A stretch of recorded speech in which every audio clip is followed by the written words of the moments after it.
Hi పిల్లలు, ఈరోజు మీ ముందుకి ఒక మంచి కథతో వచ్చేసాను.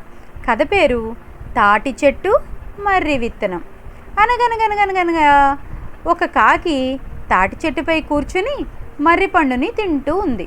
పండులోని ఒక మర్రి గింజ రాలి తాటి మట్టల మధ్య పడింది.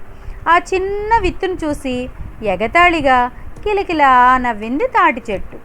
నా కాయలు ముంతడేసి గింజలు చారడేసి ఉన్నాయి. ఇనపగుండ్ల లాంటి నా కాయలను చూస్తే అందరికీ భయమే. అందుకే నా నీడన ఒక్కరు కూడా నిలబడరు. మనుషులు కానీ జంతువులు కానీ నా కాయ రాలిపడితే వారి నడ్డి విరిగిపోతుంది.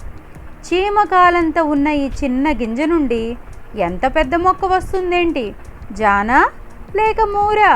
పక్కనే ఉన్న నన్ను చూసి ఎంత భయపడునో, నా కాయపడి నలిగి చస్తుంది అని.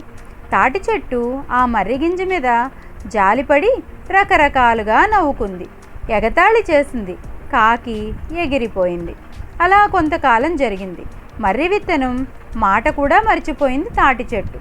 వర్షాకాలం తర్వాత మర్రి గింజ మొలకెత్తి చిన్న చెట్టుగా అవతరించింది. సంవత్సరం గడిచింది.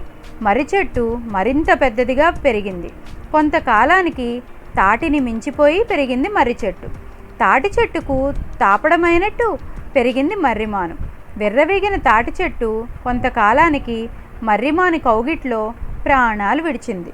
చూసారా పిల్లలు, ధనం ఉందని కానీ బలం ఉందని కానీ అహంకారంతో ఉన్న మంచివారిని కించపరిస్తే తుదకు ఇదే జరుగుతుంది. అందుకే డబ్బులున్నాయనో లేకపోతే బాగా బలం ఉందనో లేని వాళ్ళ మీద కానీ బలహీనుల మీద కానీ ఎప్పుడూ కూడా మనం విరుచుకు పడకూడదనమాట. అలా విరుచుకు పడడం వలన భగవంతుడు మనకు కూడా పనిష్మెంట్ ఇస్తాడు. అందుకు ఎప్పుడూ కూడా అలాంటి చెడు ఆలోచనలు చేయకూడదు. సరే ఫ్రెండ్స్, రేపు మరొక మంచి కథతో మీ ముందుకు వస్తాను.